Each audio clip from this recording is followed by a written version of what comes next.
నేననేది యూనివర్సల్ అని విన్నాం కదండి, కానీ యూనివర్సల్ అనుభవం ఎందుకు ఉండడం లేదు?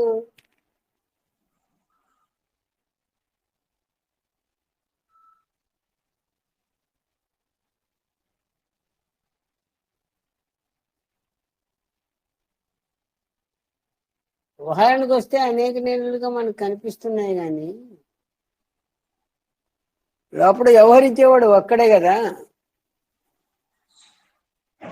10 మంది ఉంటే 10 శ్వాసలు ఉన్నట్టు కనిపిస్తున్నాయి, కానీ శ్వాసించేవాడిగా చూసుకుంటే ఒక్కడే ఉండి శ్వాసిస్తున్నాడు 10 మంది రూపాల్లో.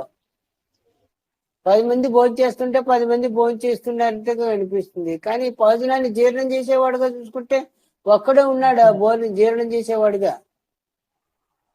మీలో ఒకడుండి జీర్ణం చేసి నాలో ఇంకోటి జీర్ణం చేయడం లేదు, ఒకడే ఉన్నాడు, ఆ ఒక్కడే జీర్ణం చేస్తున్నాడు, అక్కడే ఆకలి అనే పేరుతో ఉన్నాడు, వాడే తింటున్నాడు, వాడే జీర్ణం చేస్తున్నాడు, వాడే అన్ని కార్యక్రమాలు చేస్తున్నాడు. మధ్యలో వీడికి ఇటు సంబంధము అన్ని వాడే చేస్తున్నట్టే. మనకు కూడా సంబంధం ఉంది అని అనిపిస్తుంది, అదే మా ఇంటే. నా శక్తి మహామాయ అని చెప్పింది కాబట్టి ఆ మహామాయ వల్ల మనకు అట్లా అనిపిస్తుంది అనమాట అండి. అన్ని కార్యాలు ఆడు చేస్తుంటే నేను తింటానంటున్నాను, నువ్వు తింటే నువ్వే కదా మరి జీర్ణం చేయాలి.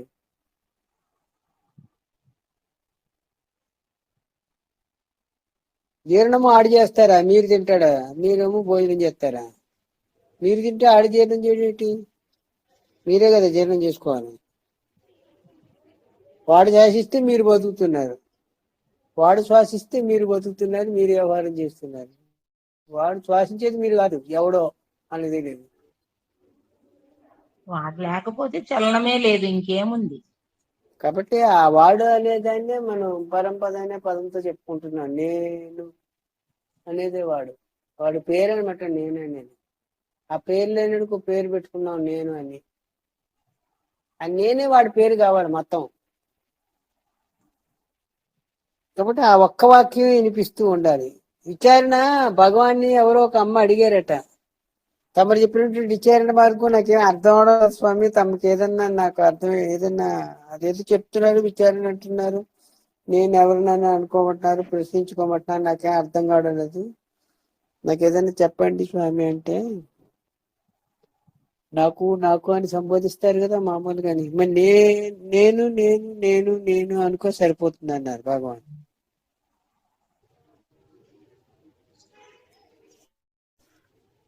ఇప్పుడు అదే మంత్రం అయింది. ఓ సందర్భంలో గురుగారు మాట చెప్పారు, సప్తకోటి మహామంత్రాల కంటే ఉత్కృష్టమైనటువంటి మంత్రము నేను అనే మంత్రం అని చెప్పారు. భగవాన్ చెప్పారని చెప్పారు గురుగారు. సప్తకోటి మహామంత్రాల కంటే కూడా ఉత్కృష్టమైన మంత్రము ఏమి అంటే నేను.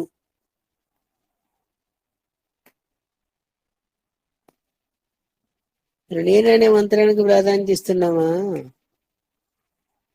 అదే వినిపిస్తుందా శృతవాక్యంగా? నేనే ఉంటుంది మొత్తం వ్యాపించి.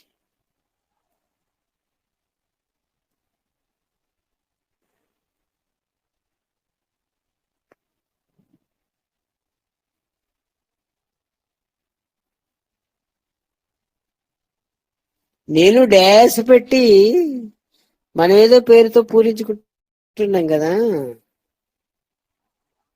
నేను డాష్ పూరించవలసినటువంటి పదం ఉంటుంది, మన అనుభవంలో ఉన్నదే, మన అనుభవంలో ఉన్నదే, మనకు అర్థమైనటువంటి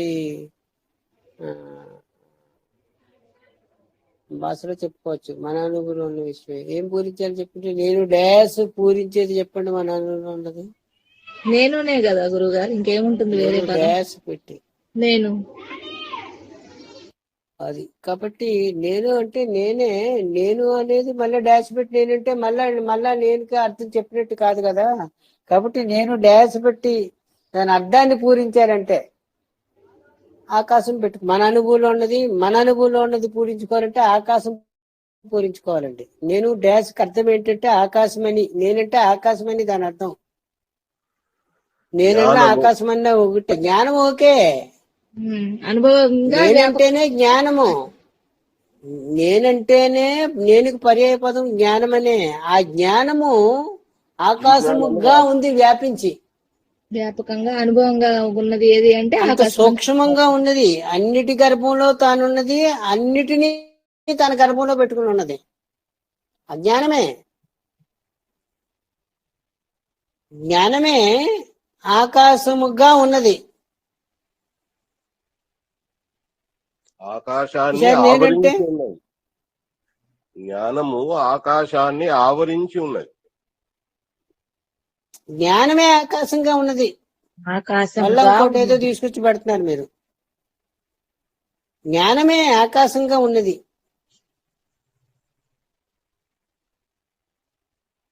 జ్ఞానమే. ఏ జ్ఞానానికి ఆ శక్తి లేదా? ఆకాశంగా ఉండే శక్తి లేదా?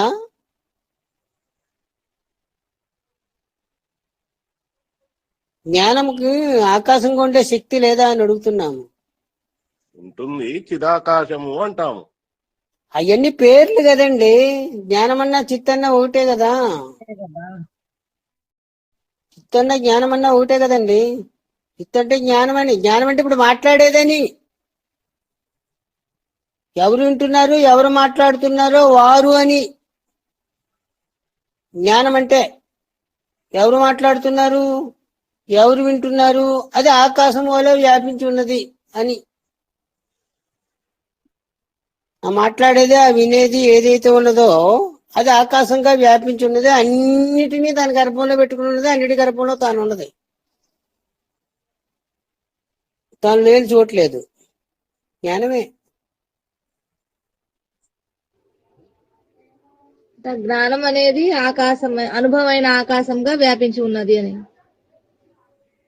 అనుభవంగా అనుకోవడానికి మనం ఆకాశంగా వ్యాపించి. జ్ఞానం అంటే తెలుసుకునేది ఏదైతే ఉన్నదో, అన్నిటినీ తెలుసుకునేది ఏదైతే ఉన్నదో అది ఇలా ఉంది, వ్యాపకంగా ఉంది, వ్యాపించి ఉన్నది, ఒకటిగా ఉన్నది. రెండో దానికి అవకాశం లేనిదిగా ఉన్నది. అన్నిటినీ తన గర్భంలో పెట్టుకుని ఉన్నది. అన్నిటి గర్భంలో తాను ఉన్నది.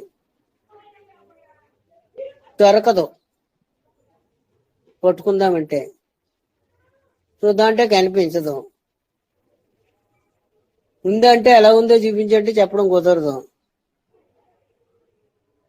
అందుకే ఆకాశాన్ని చూపిస్తున్నారు. నిర్వచనం ఏంటి? ఆత్మకు నిర్వచనం సృష్టిలో ఆకాశమే, అంతకు మించి లేదు. ఆత్మే ఆకాశంగా ఉంది కాబట్టి నిర్వచనం అలాగుంది. మేల్కొన్న తర్వాత మెలకువ రాకపోవడం ఉన్నటువంటి తాను మేల్కొన్న తర్వాత ఇదిగో ఆకాశంగా ఉన్నది. ఏం ఒప్పుకోవడం లేదా? మీ బుద్ధి అంగీకరించడం లేదా? ఒప్పుకుంటుంది గురువు గారు. ఇంకా అంతకంటే వివరంగా చెప్తే వాళ్ళెవరో చెప్పారంటారు ఎందుకండి? మీ బుద్ధి అంగీకరిస్తుందో లేదో చూసుకోండి మీరు, అంతే. మెలకువ రాకపోవడం ఉన్న తానే మేల్కొన్న తర్వాత ఆకాశంగా ఉంది. ఆకాశంగా ఉండి చూస్తుంది, ఆకాశంగా ఉండి వింటుంది, ఆకాశంగా ఉండి మాట్లాడుతుంది. ఏం కుదరడం లేదా? కుదురుతుంది, అనుభవానికి వచ్చింది.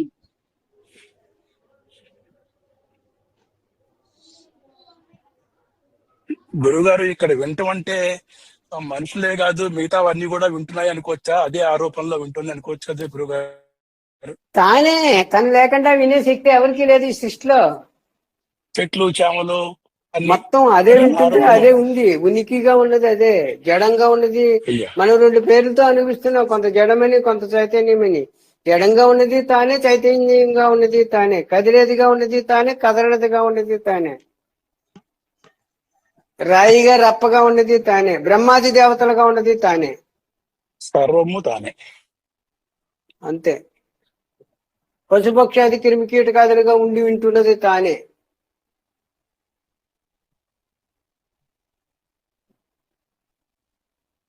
తను తప్ప ఇంకొక పదార్థం లేదు. ఆత్మ పదార్థం ఉన్నది, ఆత్మ పదార్థం ఒక్కటే తనే.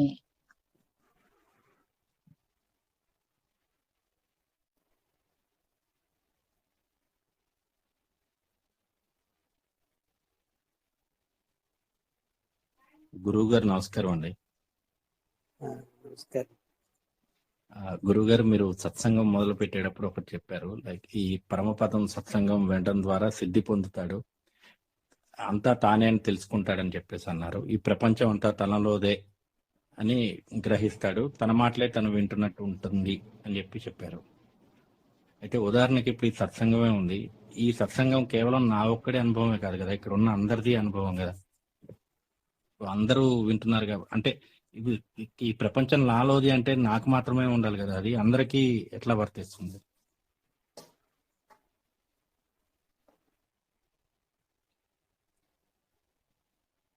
ఓకే. ఇప్పుడు ఎవరు మీ పేరేం పేరు? నరసింహ. నరసింహ. నరసింహ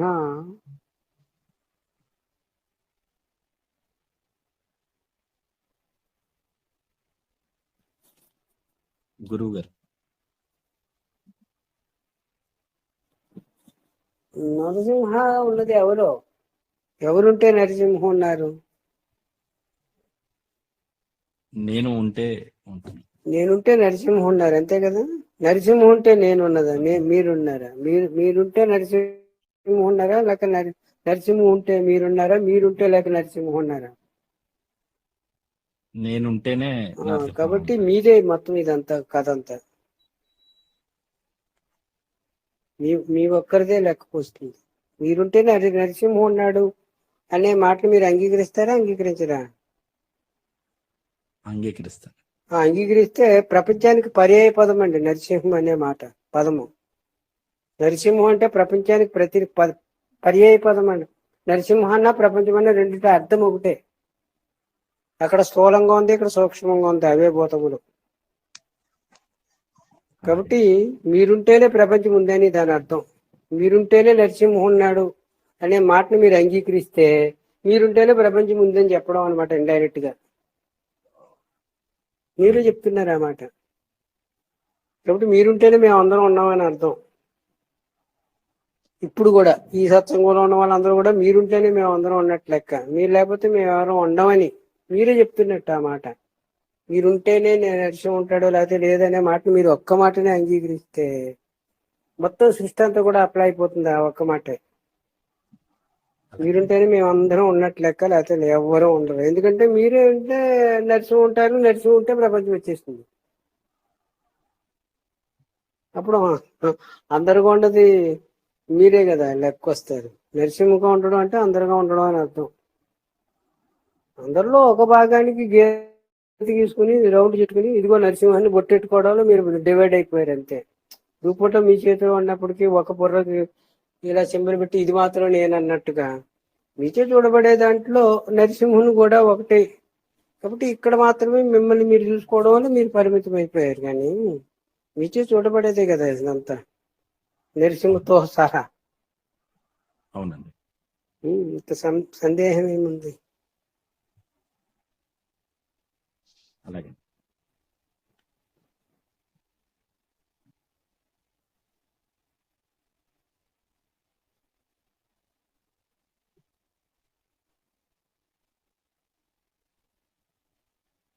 పక్కన కదే, ఏ ఇద్దరికి ఒక కథ లేదు. మీ కథలో భాగంగా మేము అందరం ఉంటాం, లేక నా కథలో భాగంగా మీరు అందరూ ఉంటారు. మిమ్మల్ని మీ వైపు నుంచి చూసుకుంటే మీ కథలో భాగంగా మేము అందరం ఉండట్లేక మీరు ఫోన్ తీసి అందులో జాయిన్ అయ్యి మేము వస్తే మేము అందరం వస్తాం అనమాట. మీరు జాయిన్ అయ్యి తీసి పడేస్తే వీళ్ళు ఎవ్వరూ ఉండరు. ఫోన్ తీసి పక్కన పడేస్తే. బాగా చెప్పారు గురువు గారు. నేను జాయిన్ అయ్యాక అందరు కనిపిస్తారు, నేను జాయిన్ కాకపోతే ఎవరు తెలుస్తారు, ఎవరు తెలియదు నాకు. కాబట్టి మీ కథలో భాగంగానే మేము అందరం ఉన్నామని దాని అర్థం.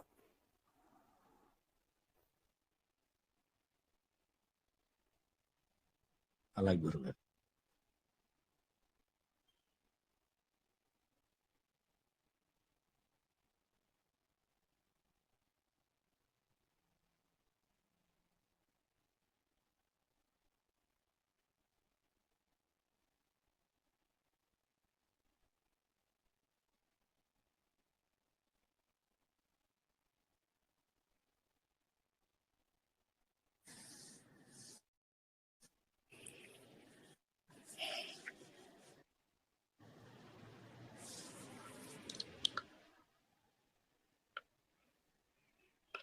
నమస్తే గురువు గారు.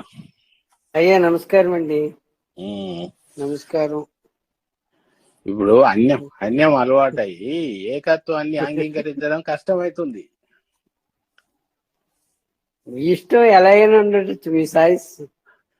ఇన్ని ప్రశ్నలు వస్తున్నాయంటేనే అన్యం యొక్క అన్యత్వాన్ని వాడి వాడి వాడి ఏకత్వానికి అవును. వస్తలు కాకుండా బలపడ్డది. బలపడటం కూడా కాదు, అది వినోదమేమో, మనకేం తెలుసు. బలపడ్డమని అది మనం ఎలా చెప్పగలుగుతాం.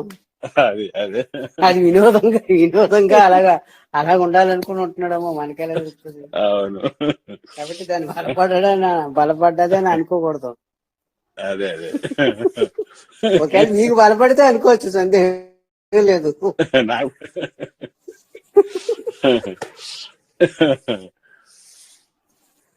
కాబట్టి అది వినోదమో వాడికి, దాన్ని మనం ఎలా చెప్తాం.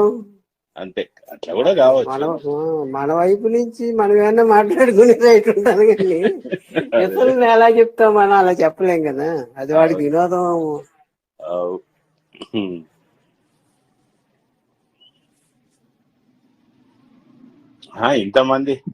ఇంతమంది అని అంటుందంటేనే అది అన్యత్వాన్ని చూస్తుంది. ఇప్పుడు మీరు డైరెక్టర్ అనుకోండి, మీరే సినిమా రాసి కథలు సృష్టించి ఆ కథలకి ప్రాణం పోసి మీరు తెర మీదకి ఎక్కించిన తర్వాత ఆ కథ, దర్శకత్వం, స్క్రీన్ ప్లే, నటీనటవర్గం, ఆ పదలు అన్ని మీరే రాసుకుని మీరే ఆ సినిమా చూసేటప్పుడు ఆనందపడతారు కదా. అవును అవును.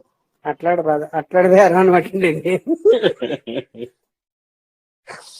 తోలుబొమ్మలకి ప్రాణం పోసి ఆడుతున్నట్టే ఆనందించడం అనమాట అండి. ఇప్పుడు బొమ్మలాట ఆడేవాడు బొమ్మలు కదిపిలించేపు ఆడతాయి, గొడవలు ఆడుకుంటాయి, కైబోయిలు ఆడితే వారి మీద ఇది మీద చిత్రత ఇదంతా ప్రకటిస్తారు. అంతకుముందు రామాయణ, భాగవత కథలు, భారతాలు అవి చూపించేవారు కదా తోలుబొమ్మలాటలో. తెర మీదకి వచ్చిన తర్వాత ఈ గొడవలు, గోడలు ఇవన్నీ ఉన్నాయి గాని యుద్ధము చేయడము అదంతా ఉంటుంది. రావణ, బ్రహ్మ, ఆంజనేయ స్వామి యుద్ధం చేయడం, అందరం ఇదంతా ఉంటుంది. కానీ కథ అయిపోయిన తర్వాత ఆ తోలు బొమ్మలు పెట్టి ఉంటది కదా, ఒకే పెట్టిలో పడేస్తాడు అన్ని బొమ్మల్ని. అక్కడ గొడవ ఆడుకోవడం లేదు.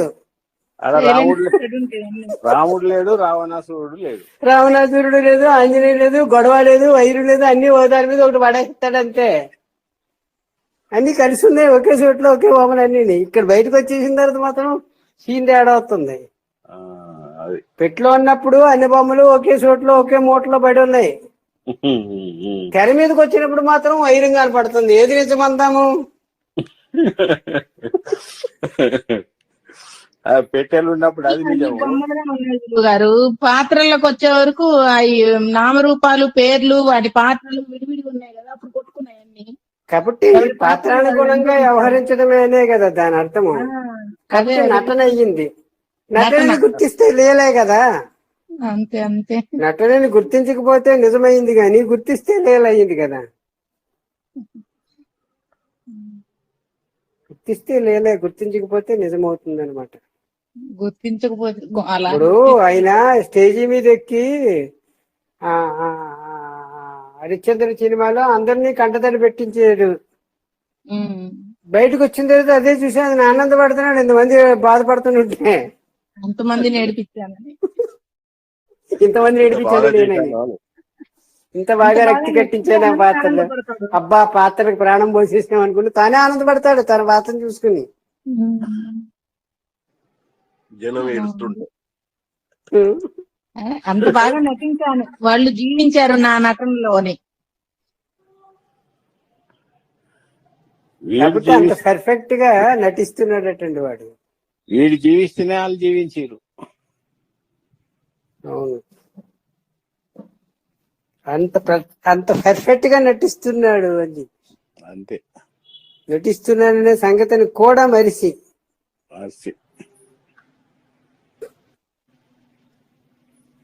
ఒకసారి గురువు గారు కూడా చెప్పారు, మన సుబ్రహ్మణ్యం గురువు గారు కూడా, అందరూ మహానటులే, మహానటి అవార్డు ఇవ్వాలి అందరికీ. ఇప్పుడు సృష్టిలో ఉన్న ప్రతి ఒక్కళ్ళు అంత మహానటులుగా నటిస్తున్నారు అని. అంత రక్తి కట్టిస్తున్నారు. అవునవును గురువు గారు. గురువు గారి పట్లే అది చెప్తూ నేను మాత్రం ఫెయిల్ అయినా అని చెప్తుండు గురుగారు. మళ్ళా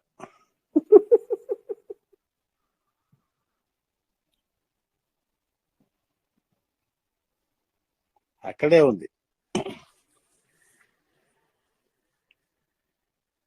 మీరు మన గురువు అంటున్నాం కాబట్టి ఫెయిల్ అయినట్టు. ఉమ్, ఉమ్. గురువు అనకపోతే పాస్ అయినట్టే. అదే కదా. కాబట్టి ఫెయిల్ పాస్ అనేది గుర్తించడం గుర్తించకపోవడంలో వచ్చిన మాటలే గాని అవును. పాస్ ఏముంది ఫెయిల్ ఏముంది. గుర్తిస్తే ఫెయిల్ అయిపోయినట్టు, గుర్తించకపోతే పాస్ అయినట్టు.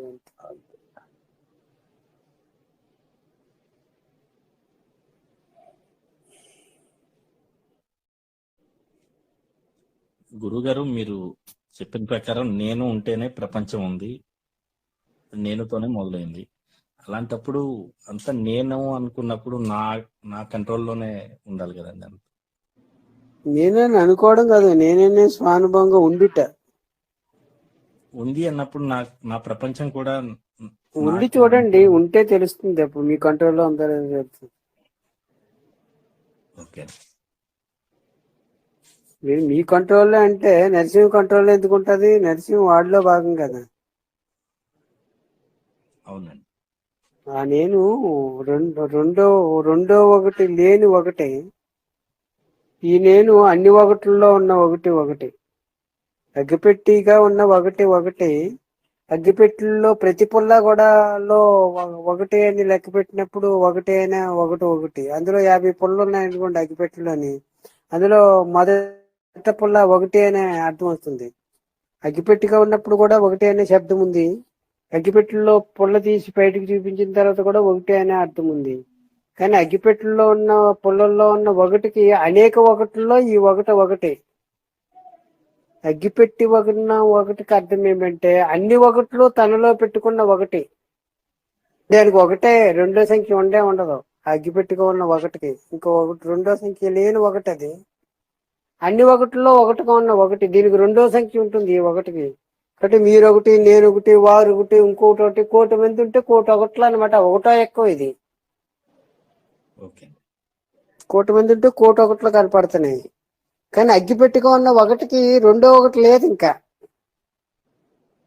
రెండోది లేదు, రెండో సంఖ్య లేదు, రెండో ఒకటి లేదు. మనకి రెండో ఒకటి ఉంది. నేనొకటి, మీరొకటి, వారొకటి, ఇంకొకటి, ఇట్లా అన్ని ఒకటే ఉందనమాట. ఇన్ని ఒకట్లు కనపడుతున్నాయి కదా. మనం 10 మంది ఉంటే 10 ఒకట్లు కనిపిస్తున్నాయి కదా. అన్ని ఒకటిలో కలిపి పెట్టుకున్నది ఒకటి ఉంది. అది దాని పేరు కూడా ఒకటే. మరి దాని పేరు కూడా నేనే, దీని పేరు కూడా నేనే. సముద్రము నేను అంటుంది. సముద్రంలో ఉన్న ప్రతి బిందువు కూడా నేను అంటుంది. సముద్రము నేనంటే దాని అర్థం ఏంటి? మొత్తం అంతా కలిపాను కదా. అవునండి. సముద్రంలో ఉన్న ప్రతి కెరటము, ప్రతి బిందువు నేను అంటే దాని అర్థం ఏంటి? ఆ బిందువు వరకే అర్థం. ఆ కెరటం నేను అంటే ఆ కెరటం వరకే అని అర్థం వస్తుంది. అట్లా అనమాట. ఆ కెరటము అంత తేడా ఉంటుంది. ఆ కెరటం నేను అంటుందంటే అలం దృష్టిలో పెట్టుకుని నేను అంటుంది. ఈడ నరసింహ అంతే కదా. పరిమితం. సముద్రము నేనంటుంది, కెరటము నేనంటుంది. అంతే. నరసింహ కెరటం నేనంటే సముద్రం అర్థం రాలేదు. కానీ సముద్రం నేనంటే కెరటంతో సహా మొత్తం కలిపి నేనని అర్థం వచ్చేస్తుంది. అంతే. ఆ అర్థం కలిగిన వాడిగా ఉండమని. నేను అనే చిన్న సింపుల్ అండి సంజయ్ రెడ్డి గారు. అవును. చిన్న సింపుల్ ఏంటంటే, మీరు నేను అని మిమ్మల్ని మీరు గుర్తుకొచ్చినప్పుడు సంజయ్ రెడ్డి తోసారనుకోండి, మీరు అన్నిటిలో భాగమైన ఒకటి కొన్నట్లు లెక్క. నేనంటే నేనే ఉండాలి అనుభవం, ఇంకేమీ రాకూడదు, తొయ్యకూడదు అనమాట. సంజయ్ రెడ్డి తొయ్యకుండా ఉంటే మీరు అసలు నేనుగా ఉన్నట్లు లెక్క. ఇప్పుడు నేనంటే సంజయ్ రెడ్డి గుర్తొచ్చిందంటే అగ్గిపుల్లను ఇందులో భాగం అయిపోయినట్లు లెక్క.